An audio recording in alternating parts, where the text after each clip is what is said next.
Preview. Rashid Siddiqui साहब, जो ये वक्फ बोर्ड के जो मामला चल रहे हैं, जो अभी सुप्रीम कोर्ट के कुछ फैसले हैं, उस बारे में आप क्या राय रखते हैं? देखिए साहब के जो वक्फ एक्ट 1995 को जो चैलेंज किया गया था, तो उसको वो चैलेंज के बाद में उसके ऊपर एक नया बिल बनाया गया, फिर वो बिल को भी चैलेंज हुआ। वो बिल जो है बाज़ाब्ता पार्लियामेंट तक पहुंचा, पार्लियामेंट से फिर वो चैलेंज होते होते वो मामला सुप्रीम कोर्ट तक गया और सुप्रीम कोर्ट में कुछ चीज़ों को स्टे मिला और कुछ चीज़ों को छोड़ा गया। लिहाजा गुज़िस्ता पिछले महीने के अंदर 128 पेज का सुप्रीम कोर्ट ने जो जजमेंट दे दिया है, तो मुसलमानों के अंदर और वक्फ एक्टिविस्ट वगैरह जितने लोग हैं, इनके अंदर दो मौक़िफ़ है। एक पहला मौक़िफ़ तो ये है कि सुप्रीम कोर्ट ने हमारे हक़ में फ़ैसला किया, और दूसरा ग्रोह ऐसा है कि उनका ये कहना है कि ये हिकमताना बनाया गया, सिर्फ नाम बदल के इसमें तब्दीली कर कर जो हमारे पावर्स कम कर दी गए। मगर मैं इसमें बुनियादी बात ये कहूँगा इसके कि सुप्रीम कोर्ट ने अब जो फैसला दे दिया, जो 128 पेज का जजमेंट दे दिया, तो अब लिहाजा वो जजमेंट हो गया, एक फाइनल हो गया पूरे हिंदुस्तान के अंदर। उसकी जो किताबें तैयार होकर तकसीम हो गई, उस पर प्रैक्टिस भी शुरू हो गई।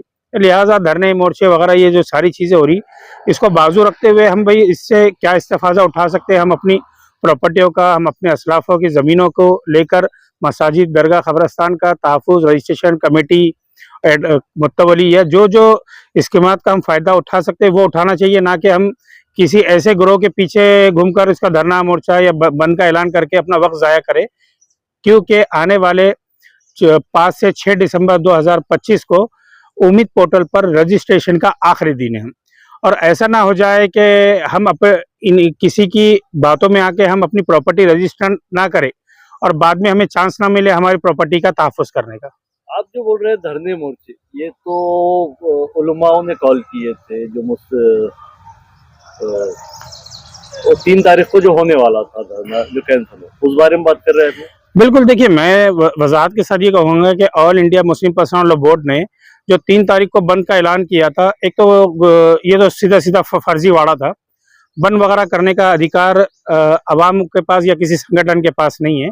उसे संप कहते हैं और संप हिंदुस्तान के अंदर इल्लीगल है, एक तो ये है।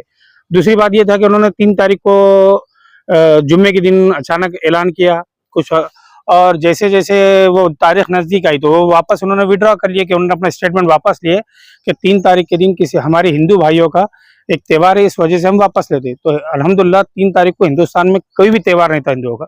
खुद हिंदुआ परेशान है कि हमारा कौन सा त्यौहार है।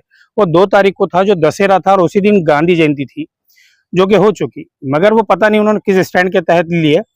मगर वज़ाहत ये कर दीजिए कि हम सुप्रीम कोर्ट का जो फैसला हो चुका, आप उसको चैलेंज नहीं करते हुए आप उसको धरने मोर्चे की शक्ल क्यों दे रहे? और जो चीज़ हमको रिकॉर्ड पर लाना चाहिए, औरंगाबाद डिस्ट्रिक्ट में 2000 प्रॉपर्टी रजिस्टर्ड है, उससे बाकी का क्या? शहर के अंदर 750 प्रॉपर्टी रजिस्टर्ड है, उसके बाद का क्या? कई ऐसे नए लेआउट्स गिर रहे हैं, वहाँ पर मस्जिद है, कई नई ज़मीनात लेकर कोई क़ब्रिस्तान की शक्ल में है, वो उसका क्या? तो वो जो पेंडिंग पड़ी हुई है उसके ऊपर हमारा ध्यान नहीं है, ये धरने मोर्चे लेकर। तो इसमें पॉलिटिकल लोग तो अपना स्टैंड ले लेंगे, आने वाला वक्त का इलेक्शन का है।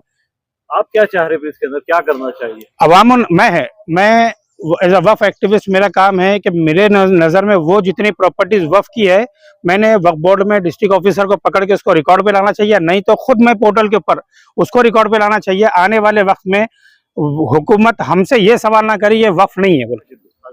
जो हमारे वक्फ बोर्ड के चेयरमैन है, जो वक्फ बोर्ड के मेंबर है, वो तो कर रहे हैं ना काम।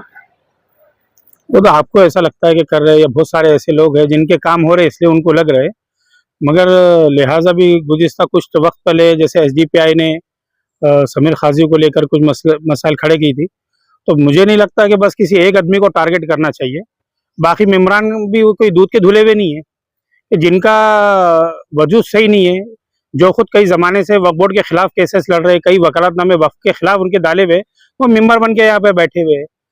चाहे फिर हमारे जालना रोड की काली बॉडी वाला मामला हो, चाहे हमारा यहाँ पे बैतुल यतीम वाला मामला हो, या हमारे क़ब्रिस्तान का मामला हो, कुरान एकेडमी हो, तो जो जिस पर वफ़ के नाम मौजूद है, हमारे धार्मिक स्थलों के नाम मौजूद है, उसको ना अलॉटमेंट कर रहे हैं, ना उसको किसी को नुज़ूल पर देने को तैयार है, ना कमेटी मंजूर हो रही, ना रजिस्ट्रेशन हो रहे।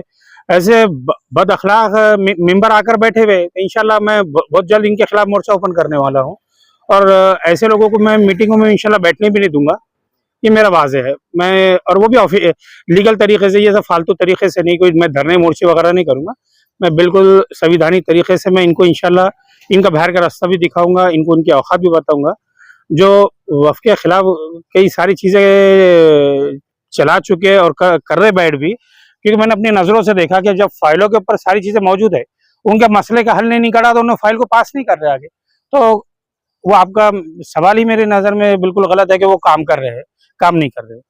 आपके ऊपर भी आरोप तो लगाते हैं ना वक्फ वाले कि आप भी कुछ जगहों पे इलीगल एक्टिविटीज में इन्वॉल्व रहते हैं या फिर वक्फ के खिलाफ आप कुछ काम करते हैं, ये भी लगता है आप पे आरोप?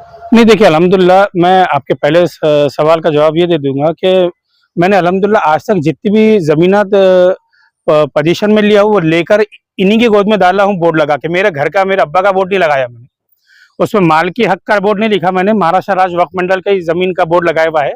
और अल्हम्दुलिल्लाह कहीं लगाया हूँ मैंने 2-5, और मैंने कोई ऐसा 600, 800, 1200 के नहीं, कई एकड़ों के ऊपर लगा के इनके गोद में डाला। और अल्हम्दुलिल्लाह शहर औरंगाबाद में 200 से ज़्यादा प्रॉपर्टी रजिस्टर्ड करके हमने दिए, और तकरीबन हमने 50 प्रॉपर्टी कार्डों पर इनके नाम चढ़वा के दिए। मैंने मेरे अपने बाल बच्चों के नाम नहीं चढ़ाया, महाराष्ट्र राज्य वक्फ मंडल के नाम चढ़ाया, मस्जिद दरगाह कब्रस्तान के चढ़ाया, बोर्ड भी जो गाड़ा वो उन्हीं के गाड़े हुए हैं। तो वो ये पहला आरोप तो आपका मैं इसका जवाब दे चुका। दूसरी बात ये है कि क्या कहा आपने? आपके ऊपर काफी आरोप लगे हैं सर। तो किस टाइप के? मतलब वक्फ प्रॉपर्टी पे आपकी भी गलत नजर रहती है, आप भी बहुत सारी जगहों पे जिसकी खुलासा आपने की है। ये तो गलत से मुराद, जैसे मेरे एक मज़ार है, वो मज़ार रास्ते पे आ गया। अब इस मज़ार को कोई जगह नहीं है, कोई बड़ी प्रॉपर्टी नहीं है, तो इसलिए मैंने इसका तहफ़्फ़ुज़ नहीं करना क्या?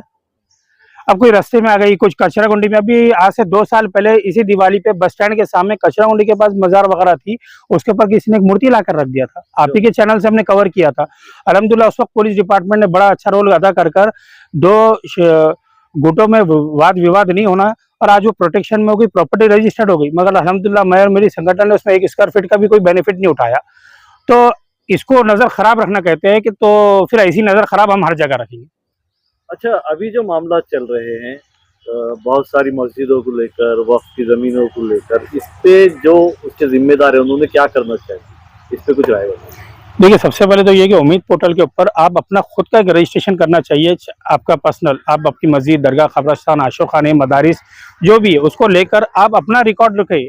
जिस तरह आप एनआरसी के डर से अपना और अपने बाल बच्चों का रिकॉर्ड सही कर रहे हैं, आपने आपके धार्मिक स्थल का, क्योंकि अल्लाह का घर आप महफूज नहीं कर सकते, आपका भी घर महफूज नहीं रहने वाला। ये वजाहत कर लीजिए, और इनके उनके फतावा के चक्कर में मत चाहिए, तकवे के चक्कर में जाइए। फतवा आपको जन्नत में नहीं लेके जाएंगे, तकवा आपको जन्नत में लेके जाएंगे। ठीक, आपका पूरा नाम सर? मेरा नाम राशिद सिद्दीकी।